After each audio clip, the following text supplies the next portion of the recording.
ನಮಸ್ಕಾರ. ಮುಖ್ಯಾಂಶಗಳು. ರಾಜ್ಯದಲ್ಲಿ ಕೋವಿಡ್ ಪ್ರಕರಣಗಳ ಹೆಚ್ಚಳ ಹಿನ್ನೆಲೆ 8 ನಗರಗಳಲ್ಲಿ ಜಾರಿಯಲ್ಲಿರುವ ರಾತ್ರಿ ಕರ್ಫ್ಯೂ ಮುಂದುವರಿಕೆಗೆ ನಿರ್ಧಾರ. ಮುಖ್ಯಮಂತ್ರಿ ಬಿಎಸ್ ಯಡಿಯೂರಪ್ಪ.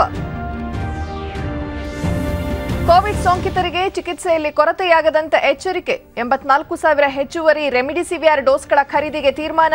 ಸಚಿವ ಡಾಕ್ಟರ್ ಕೆ ಸುಧಾಕರ್. ದೇಶದ 100 ಆಸ್ಪತ್ರೆಗಳಲ್ಲಿ ಆಮ್ಲಜನಕ ಘಟಕಗಳ ಸ್ಥಾಪನೆ. ರಾಜ್ಯಗಳಿಗೆ ಬೇಡಿಕೆ ಅನುಸಾರ ಆಮ್ಲಜನಕ ಪೂರೈಕೆಗೆ ಅಗತ್ಯ ಕ್ರಮ. ಕೇಂದ್ರ ಆರೋಗ್ಯ ಸಚಿವಾಲಯ. ಹಾಗೂ ರಾಜ್ಯದ 3 ಕ್ಷೇತ್ರಗಳ ಉಪಚುನಾವಣೆಗೆ ಕ್ಷಣಗಣನೆ. ನಾಳೆ ನಡೆಯಲಿರುವ ಮತದಾನಕ್ಕೆ ಆಯೋಗದಿಂದ ಸಕಲ ಸಿದ್ಧತೆ. ಎಲ್ಲೆಡೆ ಬಿಗಿ ಭದ್ರತೆ. ವಾರ್ತೆಗಳ ವಿವರ. ರಾಜ್ಯದಲ್ಲಿ ಕೊರೋನಾ ಸೋಂಕು ಪ್ರಕರಣಗಳು ನಿರಂತರವಾಗಿ ಹೆಚ್ಚುತ್ತಿರುವ ಹಿನ್ನೆಲೆಯಲ್ಲಿ ಮುಖ್ಯಮಂತ್ರಿ ಬಿಎಸ್ ಯಡಿಯೂರಪ್ಪ ಇಂದು ತಮ್ಮ ಅಧಿಕೃತ ನಿವಾಸ ಕಾವೇರಿಯಲ್ಲಿ ಹಿರಿಯ ಅಧಿಕಾರಿಗಳೊಂದಿಗೆ ತುರ್ತು ಸಭೆ ನಡೆಸಿದರು. ಆರೋಗ್ಯ ಮತ್ತು ವೈದ್ಯಕೀಯ ಶಿಕ್ಷಣ ಸಚಿವ ಡಾಕ್ಟರ್ ಕೆ ಸುಧಾಕರ್, ರಾಜ್ಯ ಸರ್ಕಾರದ ಮುಖ್ಯ ಕಾರ್ಯದರ್ಶಿ ಪಿ ರವಿಕುಮಾರ್ ಸೇರಿದಂತೆ ಹಿರಿಯ ಅಧಿಕಾರಿಗಳು ಸಭೆಯಲ್ಲಿ ಉಪಸ್ಥಿತರಿದ್ದರು. ಪ್ರಸ್ತುತ ರಾಜ್ಯದಲ್ಲಿರುವ ಕೋವಿಡ್ ಪರಿಸ್ಥಿತಿ, ಆಸ್ಪತ್ರೆಗಳ ಸ್ಥಿತಿಗತಿ ಹಾಗೂ ಕೊರೋನಾ ನಿಯಂತ್ರಣಕ್ಕೆ ಕೋವಿಡ್ ತಾಂತ್ರಿಕ ಸಲಹಾ ಸಮಿತಿ ಸದಸ್ಯರು ನೀಡಿರುವ ವರದಿಯಂತೆ ಕೈಗೊಳ್ಳಬೇಕಾದ ಕಠಿಣ ಕ್ರಮಗಳ ಕುರಿತು ಸಭೆಯಲ್ಲಿ ಚರ್ಚಿಸಲಾಯಿತು. ಪ್ರಮುಖವಾಗಿ ಸಾರ್ವಜನಿಕರು ಹೆಚ್ಚಿನ ಸಂಖ್ಯೆಯಲ್ಲಿ ಒಂದೆಡೆ ಸೇರದಂತೆ ಕಠಿಣ ಕ್ರಮಗಳನ್ನು ಜಾರಿಗೆ ತರುವುದು, ಮಾಸ್ಕ್ ಧರಿಸುವುದು, ವ್ಯಕ್ತಿಗತ ಅಂತರ ಕಾಯ್ದುಕೊಳ್ಳುವುದು ಸೇರಿದಂತೆ ಇನ್ನಿತರ ನಿಯಮಗಳನ್ನು ಕಟ್ಟುನಿಟ್ಟಾಗಿ ಪಾಲಿಸಲು ಅಗತ್ಯ ಕ್ರಮಗಳ ಕುರಿತಂತೆ ಮುಖ್ಯಮಂತ್ರಿ ಅವರು ಅಧಿಕಾರಿಗಳೊಂದಿಗೆ ಸುದೀರ್ಘ ಸಮಾಲೋಚನೆ ನಡೆಸಿದರು.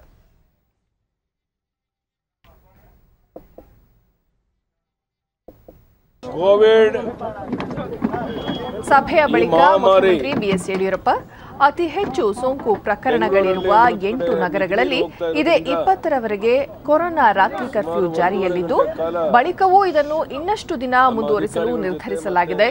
ಬೆಂಗಳೂರು ಸೇರಿದಂತೆ ಅನೇಕ ಜಿಲ್ಲೆಗಳಲ್ಲಿ ಕೋವಿಡ್ ಪ್ರಕರಣಗಳು ಹೆಚ್ಚುತ್ತಿರುವ ಹಿನ್ನೆಲೆಯಲ್ಲಿ ಸೋಂಕು ಹರಡುವಿಕೆ ತಡೆಗೆ ಕಠಿಣ ಕ್ರಮಗಳನ್ನು ತೆಗೆದುಕೊಳ್ಳಲಾಗುತ್ತಿದೆ ಎಂದರು. ಪ್ರಧಾನಿ ನರೇಂದ್ರ ಮೋದಿ ಅವರ ಸಲಹೆ ಪಡೆಯುವುದರ ಜೊತೆಗೆ ಇನ್ನಿತರ ರಾಜ್ಯಗಳಲ್ಲಿ ಸೋಂಕು ತಡೆಗೆ ಯಾವ ರೀತಿಯ ಕ್ರಮಗಳನ್ನು ತೆಗೆದುಕೊಳ್ಳಲಾಗುತ್ತಿದೆ ಎಂಬುದನ್ನು ಪರಿಶೀಲಿಸಿ ಇದೇ 20ರ ನಂತರ ರಾಜ್ಯದಲ್ಲಿ ಕೊರೋನಾ ನಿಯಂತ್ರಣದ ಬಗ್ಗೆ ಸೂಕ್ತವಾದ ನಿರ್ಧಾರ ತೆಗೆದುಕೊಳ್ಳಲಾಗುವುದು ಎಂದು ತಿಳಿಸಿದರು. ಈ ವಾರ ಆದಮೇಲೆ ಮತ್ತೆ ಕುಂತ್ಕೊಳ್ತೇವೆ, ಕುಂತು ಚರ್ಚೆ ಮಾಡಿ ನಂತರ ಏನು ತೀರ್ಮಾನ ತಗೋಬೇಕು, ಪ್ರಧಾನಿಯವರು ಏನು ಸಲಹೆ ಕೊಡ್ತಾರೆ, ಬೇರೆ ಬೇರೆ ರಾಜ್ಯಗಳಲ್ಲಿ ಏನು ತೀರ್ಮಾನ ತಗೊತಾರೆ, ಇದೆಲ್ಲದರ ಆದಮೇಲೆ ಆಧಾರದ ಮೇಲೆ ತೀರ್ಮಾನ ತಗೊಳ್ಬೇಕು ಅಂತಾಗಿದೆ. ಎಲ್ಲ ಮಾಹಿತಿಗಳನ್ನು ನಾನು ತಗೊಂಡಿದ್ದೇನೆ. ಅದಕ್ಕೋಸ್ಕರ ಬೆಳಗ್ಗೆಯಿಂದ 1.5 ಗಂಟೆ ಕಾಲ ಇದ್ರ ಬಗ್ಗೆನೇ ಆದ್ಯತೆ ಮೇಲೆ ಚರ್ಚೆ ಮಾಡಿದ್ದೇನೆ. ಏನೇನು ಕ್ರಮ ತಗೊಳ್ಬೇಕು ಆದಷ್ಟು ಬೇಗ ನಾವು 20ನೇ ತಾರೀಕು ಮತ್ತೊಮ್ಮೆ ಅಧಿಕಾರಿಗಳ ಜೊತೆ ಕುಂತು ಚರ್ಚೆ ಮಾಡಿ ತೀರ್ಮಾನವನ್ನು ತಗೊಳ್ತೀವಿ. ಮುಖ್ಯಮಂತ್ರಿ ಬಿಎಸ್ ಯಡಿಯೂರಪ್ಪ ಅವರಿಗೆ ಮತ್ತೊಮ್ಮೆ ಕೋವಿಡ್ ಸೋಂಕಿರುವುದು ಇಂದು ದೃಢಪಟ್ಟಿದ್ದು, ಅವರು ಬೆಂಗಳೂರಿನ ಮಣಿಪಾಲ್ ಆಸ್ಪತ್ರೆಗೆ ದಾಖಲಾಗಿದ್ದಾರೆ. ಈ ಕುರಿತು ಸ್ವತಃ ಮುಖ್ಯಮಂತ್ರಿ ಯಡಿಯೂರಪ್ಪ ಅವರು ಟ್ವೀಟ್ ಮಾಡಿದ್ದು, ಜ್ವರದ ಹಿನ್ನೆಲೆಯಲ್ಲಿ ಇಂದು ತಪಾಸಣೆಗೆ ಒಳಪಟ್ಟಾಗ ಕೋವಿಡ್ ಪರೀಕ್ಷಾ ವರದಿ ಪಾಸಿಟಿವ್ ಬಂದಿರುತ್ತದೆ. ಅಲ್ಪ ಪ್ರಮಾಣದಲ್ಲಿ ರೋಗ ಲಕ್ಷಣಗಳಿರುವುದರಿಂದ ವೈದ್ಯರ ಸಲಹೆಯಂತೆ ಮಣಿಪಾಲ್ ಆಸ್ಪತ್ರೆಗೆ ದಾಖಲಾಗಿದ್ದೇನೆ ಎಂದು ತಿಳಿಸಿದ್ದಾರೆ. ಕಳೆದ ಕೆಲವು ದಿನಗಳಲ್ಲಿ ತಮ್ಮ ಸಂಪರ್ಕಕ್ಕೆ ಬಂದಿದ್ದವರು ಕ್ವಾರಂಟೈನ್ನಲ್ಲಿದ್ದು ಕೋವಿಡ್ ಪರೀಕ್ಷೆಗೆ ಒಳಪಡಬೇಕೆಂದು ಅವರು ಮನವಿ ಮಾಡಿದ್ದಾರೆ. ಯಡಿಯೂರಪ್ಪ ಅವರಿಗೆ ಕೋವಿಡ್ ಸೋಂಕಿರುವುದು ದೃಢಪಟ್ಟ ಹಿನ್ನೆಲೆಯಲ್ಲಿ ಅವರು ಶೀಘ್ರ ಗುಣಮುಖರಾಗಲೆಂದು ಅವರ ಸಂಪುಟ ಸಹೋದ್ಯೋಗಿಗಳು, ಹಲವಾರು ಬಿಜೆಪಿ ಮುಖಂಡರು ಸೇರಿದಂತೆ ವಿವಿಧ ರಾಜಕೀಯ ಪಕ್ಷಗಳ ಮುಖಂಡರು ಹಾರೈಸಿದ್ದಾರೆ.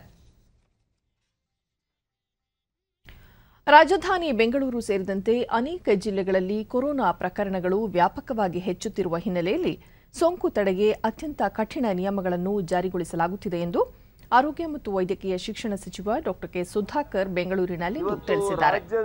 ಮುಖ್ಯಮಂತ್ರಿಗಳು ಹಾಗೂ ಹಿರಿಯ ಅಧಿಕಾರಿಗಳೊಂದಿಗೆ ನಡೆದ ತುರ್ತು ಸಭೆಯ ಬಳಿಕ ಸುದ್ದಿಗಾರರೊಂದಿಗೆ ಅವರು, ಇದೇ 18ರಂದು ಮುಖ್ಯಮಂತ್ರಿ ನೇತೃತ್ವದಲ್ಲಿ ಸರ್ವಪಕ್ಷ ಸಭೆ ಕರೆಯಲಾಗಿದ್ದು, ಸೋಂಕು ನಿಯಂತ್ರಣ ಸಂಬಂಧ ಎಲ್ಲ ನಾಯಕರ ಸಲಹೆ ಸೂಚನೆಗಳನ್ನು ಪಡೆದು ಗಂಭೀರ ಕ್ರಮಗಳನ್ನು ಜಾರಿಗೊಳಿಸಲಾಗುವುದು ಎಂದು ಹೇಳಿದರು. ಕೋವಿಡ್ ಸೋಂಕಿತರಿಗೆ ಚಿಕಿತ್ಸೆಯಲ್ಲಿ ಯಾವುದೇ ಕೊರತೆಯಾಗದಂತೆ ಅಗತ್ಯ ಕ್ರಮಗಳನ್ನು ತೆಗೆದುಕೊಳ್ಳಲಾಗಿದೆ. ಬಿಬಿಎಂಪಿ ವ್ಯಾಪ್ತಿಯಲ್ಲಿನ 3, 4 ಮತ್ತು 5ನೇ ಶ್ರೇಣಿಯ 10 ಸ್ಟಾರ್ ಹೋಟೆಲ್ಗಳನ್ನು ತಾತ್ಕಾಲಿಕವಾಗಿ ಕೋವಿಡ್ ಆಸ್ಪತ್ರೆಗಳನ್ನಾಗಿ ಪರಿವರ್ತಿಸಲಾಗಿದೆ. ಖಾಸಗಿ ಆಸ್ಪತ್ರೆಗಳಿಂದ 50% ಹಾಸಿಗೆ ಮೀಸಲಿಡಲು ಸೂಚಿಸಲಾಗಿದೆ. ಪರೀಕ್ಷಾ ಸಾಮರ್ಥ್ಯ ಹೆಚ್ಚಳ, ಚಿಕಿತ್ಸಾ ವಿಧಾನ ಮೈಕ್ರೋ ಕಂಟೈನ್ಮೆಂಟ್ ವಲಯಗಳ ಹೆಚ್ಚಳ, ಕ್ವಾರಂಟೈನ್ನಲ್ಲಿರುವವರ ಮೇಲೆ ಸೂಕ್ತ ನಿಗಾ ವಹಿಸುವುದರ ಜೊತೆಗೆ ಸೋಂಕಿತರಿಗೆ ಮುದ್ರೆ ಹಾಕುವ ವ್ಯವಸ್ಥೆಯನ್ನು ಬಿಗಿಗೊಳಿಸಲು ತೀರ್ಮಾನಿಸಲಾಗಿದೆ ಎಂದರು. ಇಲ್ಲಿ ಒಟ್ಟಾರೆಯಾಗಿ ಕನಿಷ್ಠ ಇವತ್ತು 3,000 ಹಾಸಿಗೆಗಳನ್ನು ತಾತ್ಕಾಲಿಕ ಆಸ್ಪತ್ರೆಗಳಲ್ಲಿ ಇವತ್ತು ಅಂದರೆ ನಮ್ಮ ಹೋಟೆಲ್ಸ್ನಲ್ಲಿ ಇವತ್ತು ವ್ಯವಸ್ಥೆಯನ್ನು ಮಾಡ್ತಾ ಇದ್ದೇವೆ. ಹೆಚ್ಚು ರೋಗದ ಲಕ್ಷಣಗಳಿರ್ತಕ್ಕಂಥವ್ರು ಮಾತ್ರ ನಿಜವಾದಂಥ ಆಸ್ಪತ್ರೆಗಳಲ್ಲಿ ದಾಖಲಿಸಬೇಕು ಅನ್ನುವಂಥ ಆದೇಶ ಕೂಡ ಹೊರಡಿಸ್ತಾ ಇದ್ದೇವೆ.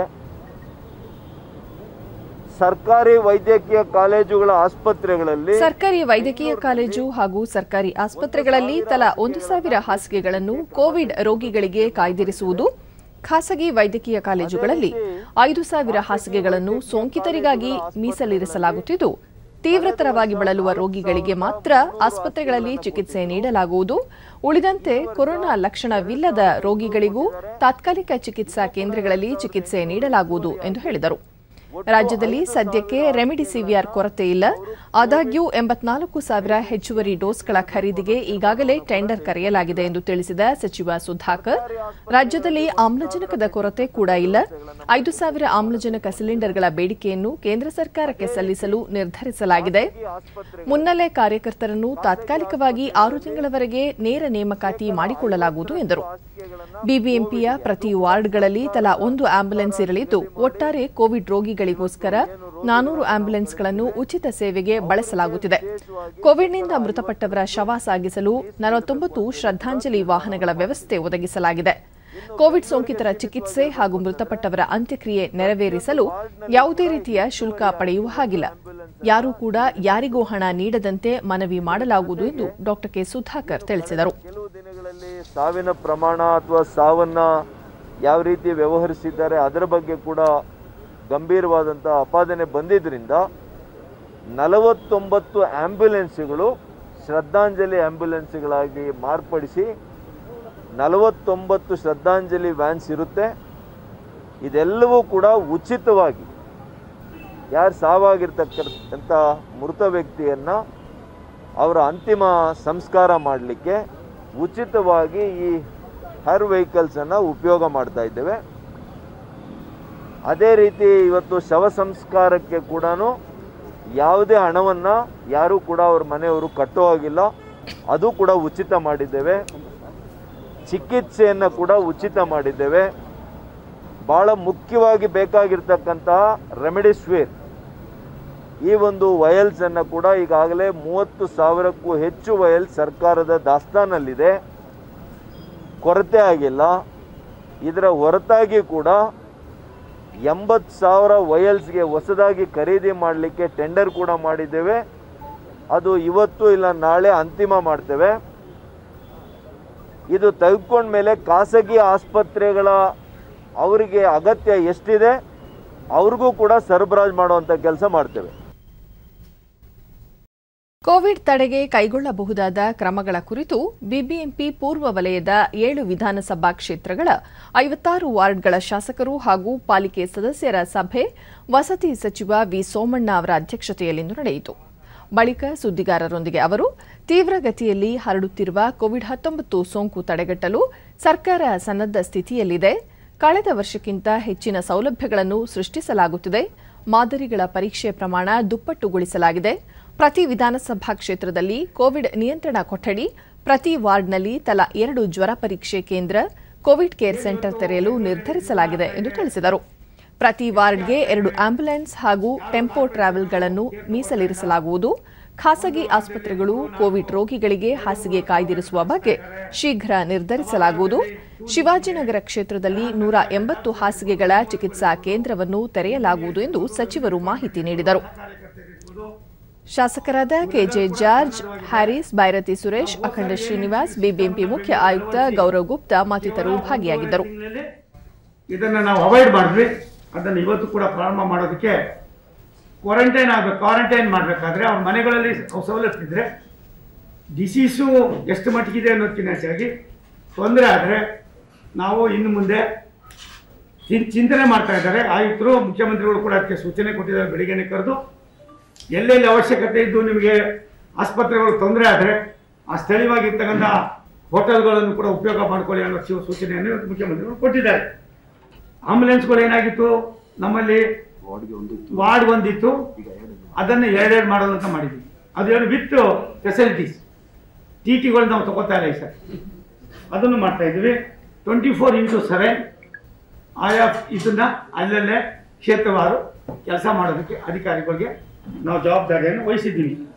ಈ ಆಸ್ಪತ್ರೆಗಳಿಗೆ ಕೋವಿಡ್ ಬೆಡ್ಗಳನ್ನು ನಿಗದಿ ಮಾಡ್ತಕ್ಕಂಥ ಕೆಲಸವನ್ನು ಕೂಡ ಇವತ್ತಿಂದಾನೇ ಶುರು ಮಾಡಿದ್ದಾರೆ. ನಮಗೆ ಅವಶ್ಯಕತೆಗೆ ಅನುಗುಣವಾಗಿ ಅದನ್ನು ಮಾಡ್ತಕ್ಕಂಥದ್ದು.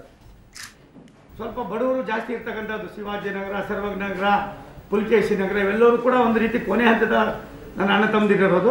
ಅದಕ್ಕೆ ಅಲ್ಲೇ ಒಂದು RT-PCR ಮಾಡೋದಕ್ಕೆ ನಗರಸಭೆಯಿಂದ ಕ್ರಮ ತಗೊಂಡು ಅವ್ರ ಜೊತೆ ಮಾತನಾಡಿ ಅದು ಮಾಡಿ ಟೆಸ್ಟ್ಗಳು ಜಲ್ದಿ ಆಗಬೇಕು, ರಿಸಲ್ಟ್ ಜಲ್ದಿ ಬರಬೇಕು, ಆ ಕೆಲಸ ನಾವು ಮಾಡ್ತಾ ಇದ್ದೀವಿ.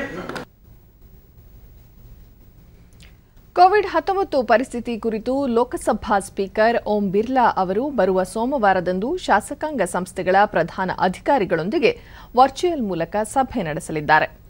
ಈ ಸಾಂಕ್ರಾಮಿಕದ ಸಮಯದಲ್ಲಿ ಸಾರ್ವಜನಿಕ ಪ್ರತಿನಿಧಿಗಳ ಪಾತ್ರ ಮತ್ತು ಜವಾಬ್ದಾರಿ ಕುರಿತಂತೆ ಅವರು ಚರ್ಚೆ ನಡೆಸಲಿದ್ದಾರೆ.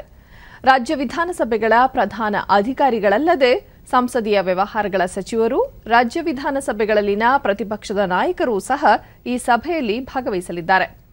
ದೇಶದಾದ್ಯಂತ ಕೊರೋನಾ ಪ್ರಕರಣಗಳು ಹೆಚ್ಚುತ್ತಿರುವ ಈ ಅವಧಿಯಲ್ಲಿ ಸಾರ್ವಜನಿಕ ಪ್ರತಿನಿಧಿಗಳು ಯಾವ ರೀತಿ ಜವಾಬ್ದಾರಿ ನಿರ್ವಹಿಸಬೇಕಾಗುತ್ತದೆ ಎಂಬ ಕುರಿತು ಓಂ ಬಿರ್ಲಾ ಸಮಾಲೋಚನೆ ನಡೆಸಲಿದ್ದಾರೆ.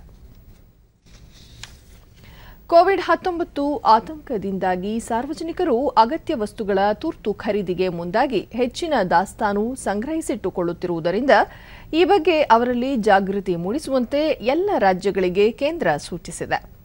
ಅಗತ್ಯಕ್ಕಿಂತ ಹೆಚ್ಚಿನ ದಾಸ್ತಾನು ಸಂಗ್ರಹಿಸುತ್ತಿರುವ ಹಿನ್ನೆಲೆಯಲ್ಲಿ ಅಗತ್ಯ ವಸ್ತುಗಳ ಲಭ್ಯತೆ ಕಡಿಮೆಯಾಗಿ ಬೆಲೆ ಏರಿಕೆಯಾಗುತ್ತಿದೆ. ಇದನ್ನು ತಡೆಯಲು ರಾಜ್ಯ ಸರ್ಕಾರಗಳು ಶೀಘ್ರವೇ ಕ್ರಮಗಳನ್ನು ತೆಗೆದುಕೊಳ್ಳುವಂತೆ ಕೇಂದ್ರ ಸರ್ಕಾರದ ಆಹಾರ ಸರಬರಾಜು ಸಚಿವಾಲಯದಿಂದ ಎಲ್ಲ ರಾಜ್ಯಗಳು ಮತ್ತು ಕೇಂದ್ರಾಡಳಿತ ಪ್ರದೇಶಗಳ ಮುಖ್ಯ ಕಾರ್ಯದರ್ಶಿಗೆ ಪತ್ರ ಬರೆಯಲಾಗಿದೆ. ಸಚಿವಾಲಯದ ಹೆಚ್ಚುವರಿ ಕಾರ್ಯದರ್ಶಿ ನಿಧಿ ಖಾರೆ ಕಳುಹಿಸಿರುವ ಈ ಪತ್ರದಲ್ಲಿ ಅಗತ್ಯ ವಸ್ತುಗಳ ಖರೀದಿಗಾಗಿ ಸಾರ್ವಜನಿಕರಿಗೆ ಸುಗಮ ಮಾರ್ಗವಾಗಿ ಸಹಾಯವಾಣಿ ಪ್ರಾರಂಭಿಸಲು ಸೂಚಿಸಲಾಗಿದೆ. ಆಹಾರ ಮತ್ತು ನಾಗರಿಕ ಸರಬರಾಜು, ಕಾನೂನು ಮಾಪನಶಾಸ್ತ್ರ, ಆಹಾರ ಸುರಕ್ಷತೆ, ಆರೋಗ್ಯ ಮತ್ತು ಪೊಲೀಸ್ ತಂಡಗಳನ್ನು ಸಹ ರಚಿಸಲು ನಿರ್ದೇಶಿಸಲಾಗಿದೆ. ಸಾರ್ವಜನಿಕರಿಗೆ ತೊಂದರೆ ಉಂಟಾಗದಂತೆ ಕಿರಾಣಿ, ಔಷಧಿ ಹಾಗೂ ದಿನಸಿ ಅಂಗಡಿಗಳಲ್ಲಿ ಅಗತ್ಯ ವಸ್ತುಗಳನ್ನು ಸುಗಮ ರೀತಿಯಲ್ಲಿ ಪೂರೈಸಲು ಕೋರಲಾಗಿದೆ ಎಂದಿದ್ದಾರೆ.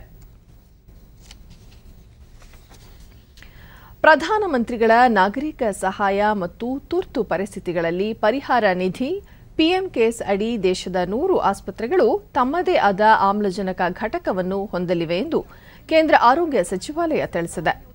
ಕೋವಿಡ್ ಸಂದರ್ಭದಲ್ಲಿ ಅಗತ್ಯ ವೈದ್ಯಕೀಯ ಉಪಕರಣಗಳು ಮತ್ತು ಆಮ್ಲಜನಕದ ಲಭ್ಯತೆಯನ್ನು ಪರಿಶೀಲಿಸಲು ನಿನ್ನೆ ನಡೆದ ಸಶಕ್ತ ಗುಂಪು 2ರ ಸಭೆಯಲ್ಲಿ ಈ ನಿರ್ಧಾರ ತೆಗೆದುಕೊಳ್ಳಲಾಗಿದೆ. ದೇಶದ 100 ಆಸ್ಪತ್ರೆಗಳು ಆಮ್ಲಜನಕದ ಘಟಕಗಳನ್ನು ಹೊಂದುವುದರಿಂದ ವೈದ್ಯಕೀಯ ಆಮ್ಲಜನಕದ ಅಗತ್ಯ ಪೂರೈಕೆಯಲ್ಲಿ ಆಸ್ಪತ್ರೆಗಳು ಸ್ವಾವಲಂಬಿಯಾಗಲು ಸಾಧ್ಯವಾಗುತ್ತದೆ ಎಂದು ಸಚಿವಾಲಯ ಹೇಳಿದೆ. ಪ್ರಧಾನಮಂತ್ರಿ ಕೇರ್ಸ್ ನಿಧಿಯಡಿ 162 PSA ಘಟಕಗಳಿಗೆ ಮಂಜೂರಾತಿ ದೊರೆತಿದೆ ಎಂದು ಹೇಳಲಾಗಿದೆ.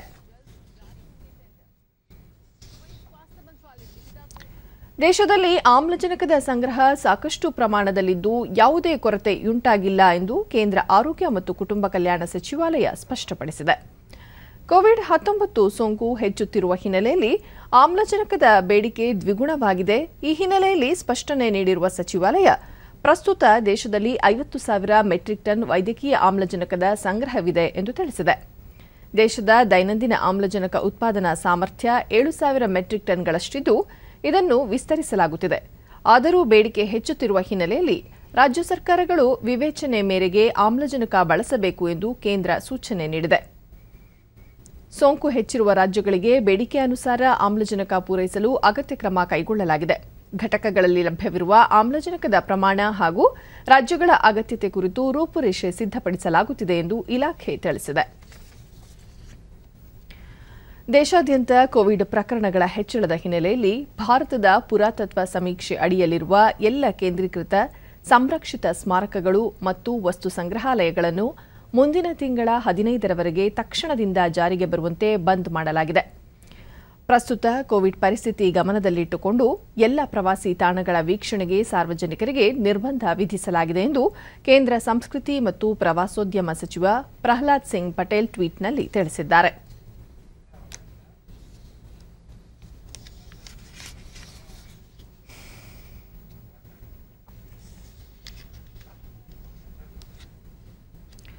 ಉಡುಪಿ ಜಿಲ್ಲೆಯಲ್ಲಿ ಕೊರೋನಾ ಸೋಂಕು ಹೆಚ್ಚುತ್ತಿರುವ ಹಿನ್ನೆಲೆಯಲ್ಲಿ ರಾಜ್ಯ ಸರ್ಕಾರದ ಆದೇಶದಂತೆ ಜಿಲ್ಲಾಡಳಿತ ರಾತ್ರಿ ಕರ್ಫ್ಯೂ ಜಾರಿ ಮಾಡಿ ಕಟ್ಟುನಿಟ್ಟಿನ ಕ್ರಮ ಕೈಗೊಂಡಿದೆ. ರಾತ್ರಿ 10 ರಿಂದ ಬೆಳಗ್ಗೆ 5 ಗಂಟೆಯವರೆಗೆ ಆರ್ಥಿಕ ಚಟುವಟಿಕೆ ಹಾಗೂ ವಾಹನ ಸಂಚಾರಕ್ಕೆ ನಿರ್ಬಂಧ ವಿಧಿಸಲಾಗಿದೆ.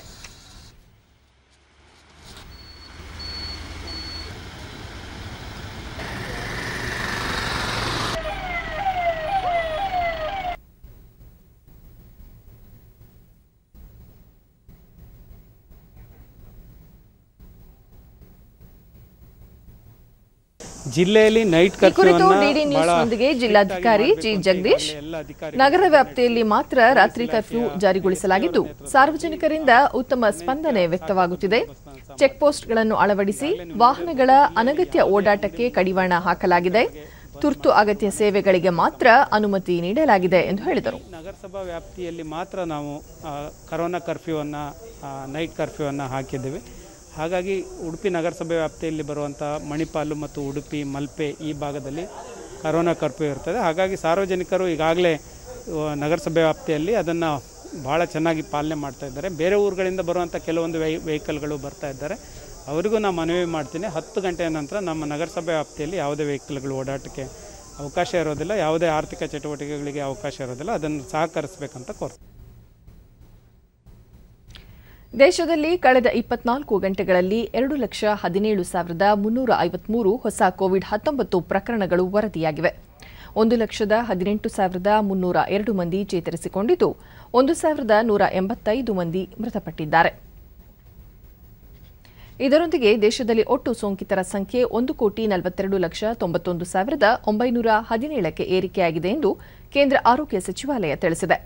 ಇದುವರೆಗೆ 1,25,47,866 ಮಂದಿ ಗುಣಮುಖರಾಗುವುದರೊಂದಿಗೆ ಚೇತರಿಕೆ ಪ್ರಮಾಣ ಶೇಕಡಾ 87.80ಗೆ ಏರಿಕೆಯಾಗಿದೆ. ಒಟ್ಟು 15,69,743 ಸಕ್ರಿಯ ಪ್ರಕರಣಗಳಿದ್ದು ಶೇಕಡಾ 10.98ರಷ್ಟಿದೆ. ಇದುವರೆಗೆ 1,74,308 ಮಂದಿ ಮೃತಪಟ್ಟಿದ್ದು ಈ ಪ್ರಮಾಣ ಶೇಕಡಾ 1.22ರಷ್ಟಿದೆ. ದೇಶದಲ್ಲಿ ಇದುವರೆಗೆ 11 ಕೋಟಿಗೂ ಅಧಿಕ ಮಂದಿಗೆ ಕೋವಿಡ್ ಲಸಿಕೆ ನೀಡಲಾಗಿದೆ ಎಂದು ಕೇಂದ್ರ ಆರೋಗ್ಯ ಮತ್ತು ಕುಟುಂಬ ಕಲ್ಯಾಣ ಸಚಿವಾಲಯ ತಿಳಿಸಿದೆ. ಕಳೆದ 24 ಗಂಟೆಗಳಲ್ಲಿ 33 ಲಕ್ಷಕ್ಕೂ ಅಧಿಕ ಡೋಸ್ಗಳನ್ನು ನೀಡಲಾಗಿದೆ. ಇದರೊಂದಿಗೆ ಲಸಿಕೆ ಅಭಿಯಾನ ಜಾರಿಯಾದ ನಂತರ ಇದುವರೆಗೆ 11,44 ಲಕ್ಷ ಮಂದಿಗೆ ಚುಚ್ಚುಮದ್ದು ನೀಡಲಾಗಿದೆ ಎಂದು ಸಚಿವಾಲಯ ಹೇಳಿದೆ. ವ್ಯಾಪಕವಾಗಿ ಹರಡುತ್ತಿರುವ ಕೊರೋನಾ ಸೋಂಕು ತಡೆಗೆ ಹಲವಾರು ಕಠಿಣ ಕ್ರಮಗಳನ್ನು ತೆಗೆದುಕೊಳ್ಳಲಾಗುತ್ತಿದ್ದು ಲಸಿಕೆ ಅಭಿಯಾನ ಉತ್ತಮ ರೀತಿಯಲ್ಲಿ ಸಾಗಿದೆ ಎಂದು ಸಚಿವಾಲಯ ಹೇಳಿದೆ. ದೇಶದಲ್ಲಿ ಕೊರೋನಾ ಸೋಂಕಿತರ ಪರೀಕ್ಷಾ ಸಾಮರ್ಥ್ಯದಲ್ಲೂ ಹೆಚ್ಚಳ ಮಾಡಲಾಗಿದೆ. ಇದುವರೆಗೆ 34,76,625 ಮಂದಿಗೆ ಪರೀಕ್ಷೆ ನಡೆಸಲಾಗಿದೆ ಎಂದು ಭಾರತೀಯ ವೈದ್ಯಕೀಯ ಸಂಶೋಧನಾ ಸಂಸ್ಥೆ ಐಸಿಎಂಆರ್ ತಿಳಿಸಿದೆ. ಸರ್ಕಾರಿ ಮತ್ತು ಖಾಸಗಿ ಪ್ರಯೋಗಾಲಯಗಳು ಸೇರಿದಂತೆ ನಿನ್ನೆ ಒಂದೇ ದಿನ 14,73,210 ಮಾದರಿಗಳ ಪರೀಕ್ಷೆ ನಡೆಸಲಾಗಿದೆ ಎಂದು ಐಸಿಎಂಆರ್ ಹೇಳಿದೆ. ಭಾರತ್ ಬಯೋಟೆಕ್ ಉತ್ಪಾದನೆಯ ಕೋವ್ಯಾಕ್ಸಿನ್ ತಂತ್ರಜ್ಞಾನವನ್ನು ಹಫ್ಕಿನ್ ವಿಶ್ವವಿದ್ಯಾಲಯಕ್ಕೆ ಹಸ್ತಾಂತರಿಸಲು ಕೇಂದ್ರ ಸರ್ಕಾರ ಅನುಮತಿ ನೀಡಿದೆ. ವೈಜ್ಞಾನಿಕ ತಜ್ಞರ ಸಮಿತಿ ಸಲಹೆ ಮೇರೆಗೆ ವಿಜ್ಞಾನ ಮತ್ತು ತಂತ್ರಜ್ಞಾನ ಇಲಾಖೆ ಮಹಾರಾಷ್ಟ್ರ ಸರ್ಕಾರಕ್ಕೆ 1 ವರ್ಷ ಅವಧಿಗೆ ಈ ಅನುಮತಿ ನೀಡಿದೆ. ಇದರಿಂದಾಗಿ ಹಫ್ಕಿನ್ ಸಂಸ್ಥೆ ಶೀಘ್ರ ಕೋವ್ಯಾಕ್ಸಿನ್ ಲಸಿಕೆ ಉತ್ಪಾದನೆಯನ್ನು ಆರಂಭಿಸಬಹುದಾಗಿದೆ. ರಾಜ್ಯದಲ್ಲಿ ಕೋವ್ಯಾಕ್ಸಿನ್ ಉತ್ಪಾದನೆಗೆ ಅನುವು ಮಾಡಿಕೊಟ್ಟಿರುವ ಪ್ರಧಾನಿ ನರೇಂದ್ರ ಮೋದಿಯವರಿಗೆ ಮಹಾರಾಷ್ಟ್ರ ಮುಖ್ಯಮಂತ್ರಿ ಉದ್ಧವ್ ಠಾಕ್ರೆ ಧನ್ಯವಾದ ಸಲ್ಲಿಸಿದ್ದಾರೆ.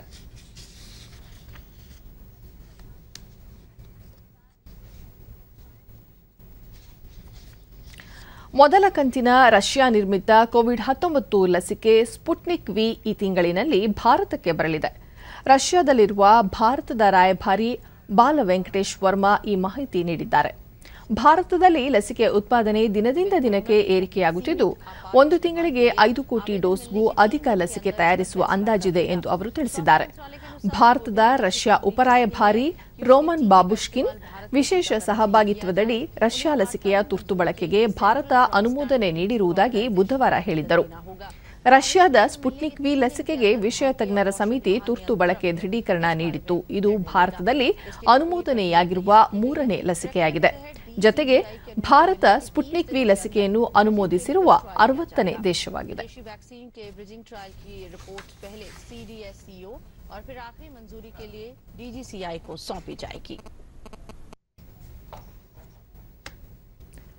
ಪ್ರಸಕ್ತ ವರ್ಷ ದೇಶದಲ್ಲಿ ವಾಡಿಕೆಯಂತೆ ಮಳೆಯಾಗಲಿದೆ. ಕೇಂದ್ರ ಹವಾಮಾನ ಇಲಾಖೆ ಇಂದು 2021ನೇ ಸಾಲಿನ ಮೊದಲ ಮಾನ್ಸೂನ್ ವರದಿ ಪ್ರಕಟಿಸಿದೆ. ಸುದ್ದಿಗೋಷ್ಠಿಯಲ್ಲಿ ಇಲಾಖೆ ಕಾರ್ಯದರ್ಶಿ ದೇಶದ ಬಹುತೇಕ ಭಾಗಗಳಲ್ಲಿ ಈ ಬಾರಿ ಸಾಮಾನ್ಯ ಹಾಗೂ ಕೆಲವೊಮ್ಮೆ ಸಾಮಾನ್ಯಕ್ಕಿಂತ ಅಧಿಕ ಮಳೆಯಾಗಲಿದೆ ಎಂದು ತಿಳಿಸಿದರು.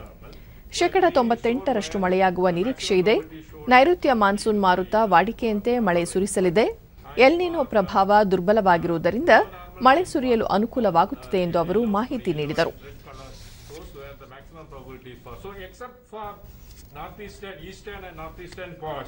Like for some parts of Orissa, that is Jharkhand, some parts of Bihar and Assam, Meghalaya, etc.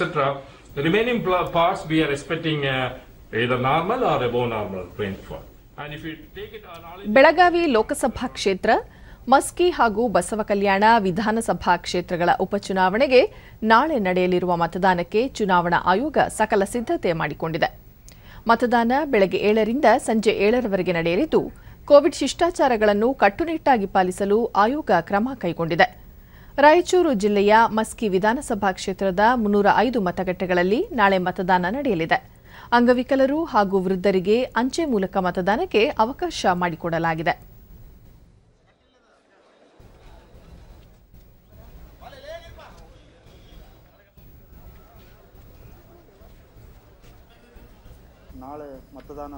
DD ನ್ಯೂಸ್ನೊಂದಿಗೆ ಉಪಚುನಾವಣಾಧಿಕಾರಿ Rajashekhar Dambal, ನಾಳೆ ಬೆಳಗ್ಗೆ 7ರಿಂದ ಸಂಜೆ 7 ಗಂಟೆವರೆಗೆ ಮತದಾನಕ್ಕೆ ಅವಕಾಶ ಕಲ್ಪಿಸಲಾಗಿದೆ.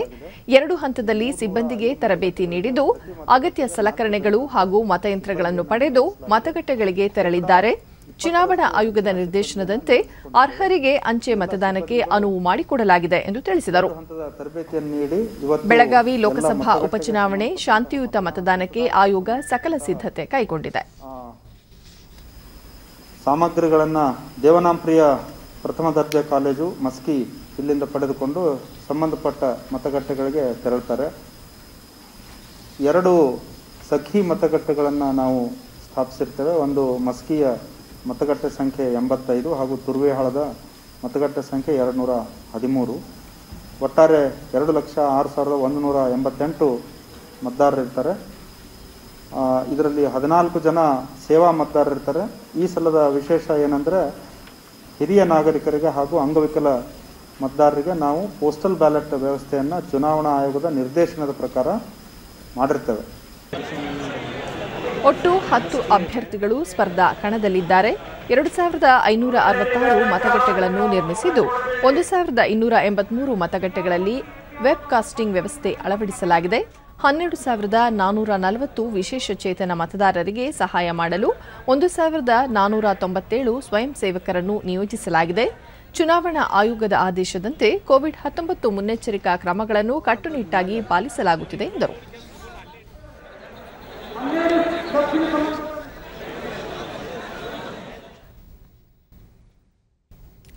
ಪಶ್ಚಿಮ ಬಂಗಾಳದ ವಿಧಾನಸಭೆ ಚುನಾವಣೆಯ 5ನೇ ಹಂತದ ಮತದಾನ ನಾಳೆ ನಡೆಯಲಿದೆ.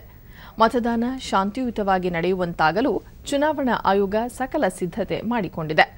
ನಾಳೆ 6 ಜಿಲ್ಲೆಗಳ 45 ವಿಧಾನಸಭಾ ಕ್ಷೇತ್ರಗಳಿಗೆ ಮತದಾನ ನಡೆಯಲಿದ್ದು, 319 ಅಭ್ಯರ್ಥಿಗಳು ಕಣದಲ್ಲಿದ್ದಾರೆ. ಚುನಾವಣಾ ಪ್ರಚಾರದ ಸಂದರ್ಭ ಕೋವಿಡ್-19 ನಿಯಮಗಳನ್ನು ಪಾಲನೆ ಮಾಡುವ ಬಗ್ಗೆ ಚುನಾವಣಾ ಆಯೋಗ ಇಂದು ಸರ್ವ ಪಕ್ಷಗಳ ಮುಖಂಡರೊಂದಿಗೆ ಚರ್ಚೆ ನಡೆಸಿತು. ಏಪ್ರಿಲ್ 22ರಂದು ನಡೆಯಲಿರುವ 6ನೇ ಹಂತದ ಚುನಾವಣಾ ಪ್ರಚಾರವೂ ಬಿರುಸುಗೊಂಡಿದ್ದು, ಪ್ರಮುಖ ರಾಜಕೀಯ ಪಕ್ಷಗಳ ಮುಖಂಡರು ತಮ್ಮ ಅಭ್ಯರ್ಥಿಗಳ ಪರವಾಗಿ ಇಂದು ಪ್ರಚಾರ ನಡೆಸುತ್ತಿದ್ದಾರೆ.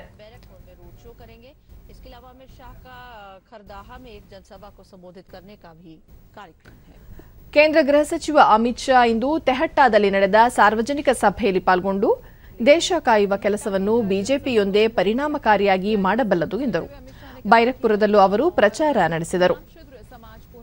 देने का काम भारतीय जनता पार्टी की सरकार करके दिखाएगी। 2 मई को आपकी विदाई निश्चित है। भारतीय जनता पार्टी की सरकार की विदाई हो चुकी होगी। मित्रों, आज जब मैं आया हूं तब हमारे वीर शहीद स्वर्गीय सुबोध घोष को याद कर उनको श्रद्धांजलि देना चाहता हूं, जो बारामुल्ला में पाकिस्तान की गोलीबारी के सामने लड़ते लड़ते शहीद हुए। करेंगे। इसके बाद बर्धमान और कोलकाता उत्तर में रोड ಬಿಜೆಪಿ ರಾಷ್ಟ್ರಾಧ್ಯಕ್ಷ ಜೆಪಿ ನಡ್ಡಾ ಕಠುವಾ ಹಾಗೂ ಕೋಲ್ಕತ್ತಾ ಉತ್ತರ ಕ್ಷೇತ್ರಗಳಲ್ಲಿ ರೋಡ್ ಶೋ ನಡೆಸಿದರು.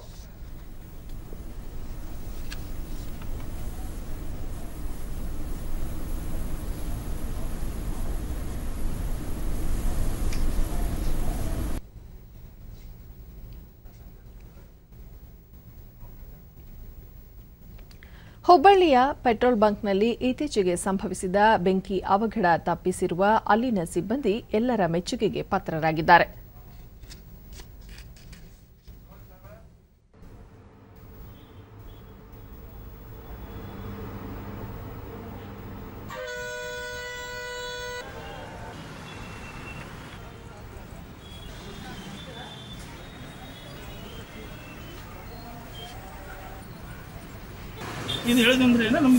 ಡಿಡಿ ನ್ಯೂಸ್ನೊಂದಿಗೆ ಸಿಬ್ಬಂದಿ ರಾಜಾರಾಮ್ ತಾವು ಬೆಂಕಿ ನಿಯಂತ್ರಿಸುವ ತರಬೇತಿ ಪಡೆದಿದ್ದರಿಂದ ಈ ಅಪಘಾತ ತಡೆಯಲು ಸಹಾಯವಾಯಿತು ಎಂದು ಹೇಳಿದ್ದಾರೆ. ಅದರ ಪ್ರಕಾರ ಅದರ ಟೆಕ್ನಿಕ್ ಯೂಸ್ ಮಾಡಿ ಬೆಂಕಿ ಆರಿಸಿ ನಮ್ಮ ಕೈಲಿ ಆದಷ್ಟು ಪ್ರಯತ್ನ ಮಾಡಿದ್ವಿ ಸರ್. ಆಮೇಲೆ ಅದೇ ದಿವಸ ಎಲ್ಲ ಸಾಹೇಬ್ಗಳು ಬಂದರು, ಬೆಳಗಾಂನಿಂದ ಬೆಂಗಳೂರಿನಿಂದ ಅವರೆಲ್ಲ ಸಾಹೇಬ್ ಬಂದ ನಮಗೆ ಸನ್ಮಾನ ಮಾಡಿ ಗಿಫ್ಟ್ ಬಾಕ್ಸ್ ಕೊಟ್ಟು ನೀವು ಮಾಡಿದ್ದು ಒಳ್ಳೆ ಕೆಲಸ ಮಾಡಿದೆ ಅಂತ ಧೈರ್ಯ ಸಿಗ್ತೀವಿ, ಹಿಂಗೆ ಟೆಕ್ನಿಕ್ ಯೂಸ್ ಮಾಡಬೇಕಂತ ಹೇಳಿ ನಮ್ಗೆ ಇದು ಮಾಡಿದ್ವಿ. ಮತ್ತೋರ್ವ ಸಿಬ್ಬಂದಿ ಅಭಿಷೇಕ್ ಸಾರ್ವಜನಿಕರು ಪೆಟ್ರೋಲ್ ಬಂಕ್ನಲ್ಲಿ ಮೊಬೈಲ್ ಬಳಕೆ ಮಾಡಬಾರದು, ಇದರ ಬಗ್ಗೆ ಅರಿವು ಮೂಡಿಸಬೇಕಾದ್ದು ಅಗತ್ಯ ಎಂದರು. ಸಾರ್ವಜನಿಕರು ಕೇಳಲ್ಲ ಸರ್, ಕೇಳಬೇಕಂತ ಎಷ್ಟು ಮನವಿ ಮಾಡ್ಕೊಂಡ್ರು ಯಾರು ಕೇಳಲ್ಲ. ಆದ್ರೂ ಮೊನ್ನೆ ಆ ಧೈರ್ಯದಿಂದ ನಾವು ಏನ್ ಮಾಡಿದೀವಿ, ಫೈಟ್ ಮಾಡಿದೀವಿ ಸರ್. ಸಿಲಿಂಡರ್ನ ಎಲ್ಲ ಯೂಸ್ ಮಾಡಿಕೊಂಡು ಬರ್ನ್ ಹತ್ತಿದ ಬೆಂಕಿನ ಎಲ್ಲ ಜನರು ದೂರ ಸರಿತಾ ಇದ್ರು, ಆದ್ರೂ ಜನರನ್ನ ದೂರ ಮಾಡಿ ನಾವು ಫೈಟ್ ಮಾಡಿದ್ವಿ ಸರ್. ಆ ಸಿಲಿಂಡರ್ನ ಎಲ್ಲ ಪ್ರೆಸ್ ಮಾಡಿಕೊಂಡು ಯೂಸ್ ಮಾಡಿ ನಮ್ಮ ಕಂಪ್ನಿಯಿಂದ ಸರ್ಸ್ ಎಲ್ಲ ಬಂದು ನಮಗೆ ಟ್ರೈನಿಂಗ್ ಕೊಡ್ತಿದ್ರು ಸರ್. ಆ ಟ್ರೈನಿಂಗ್ ಲಿಂದಾನೇ ನಾವು ಇದನ್ನ ಮಾಡ್ಕೊಂಡಿದ್ದು. ಗಾಡಿ ಸರ್ ಪೆಟ್ರೋಲ್ ರಾಘವೇಂದ್ರ, ಪೆಟ್ರೋಲ್ ಬಂಕ್ಗಳಲ್ಲಿ ಮೊಬೈಲ್ ಬಳಕೆ ಅಗ್ನಿ ಅವಘಡಕ್ಕೆ ಕಾರಣವಾಗಬಹುದು, ಹಾಗಾಗಿ ಬಂಕ್ಗಳಲ್ಲಿ ಮೊಬೈಲ್ ಬಳಕೆ ನಿಲ್ಲಬೇಕು ಎಂದು ಹೇಳಿದರು. ಹೊಡಕ್ ಚಾಲು ಮಾಡಿ ಸರ್, ಅವಾಗ ಕಂಟ್ರೋಲ್ ಆಯ್ತು ಸರ್. ಅದು ಸರ್ ಮೊಬೈಲ್ ಯೂಸ್ ಮಾಡಕ್ ಹೋಗ್ಬೇಡಿ ಸರ್, ಮತ್ತೆ ಗಾಡಿ ಇಂಜಿನ್ ಚಾಲು ಇಟ್ಟು ಪೆಟ್ರೋಲ್ ಹಾಕೋಬೇಡಿ ಸರ್.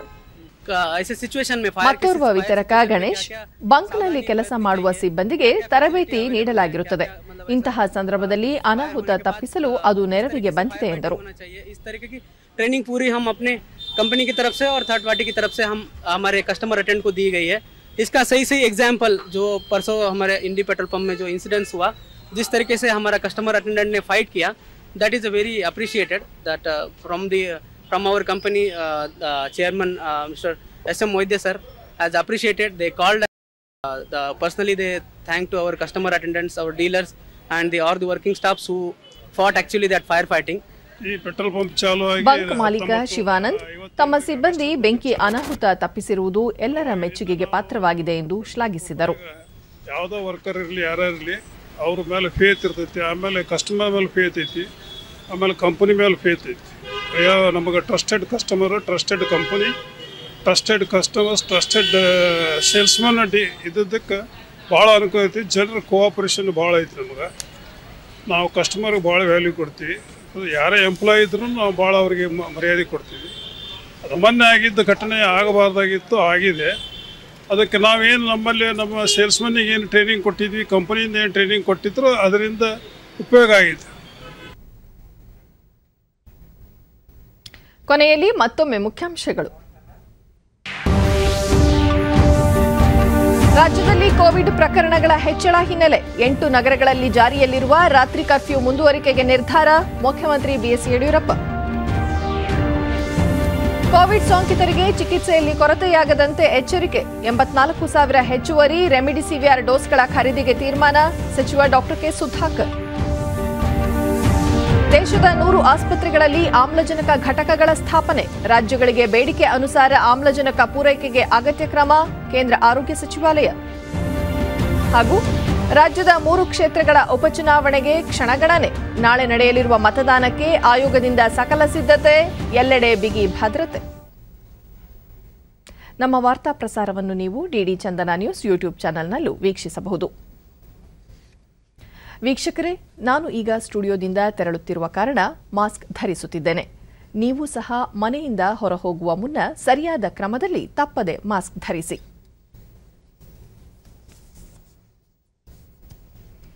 ವ್ಯಕ್ತಿಗತ ಅಂತರ ಕಾಪಾಡಿಕೊಳ್ಳುವುದರೊಂದಿಗೆ ನೀವು ಸುರಕ್ಷಿತವಾಗಿರಿ, ನಿಮ್ಮವರನ್ನು ಸುರಕ್ಷಿತವಾಗಿರಿಸಿ.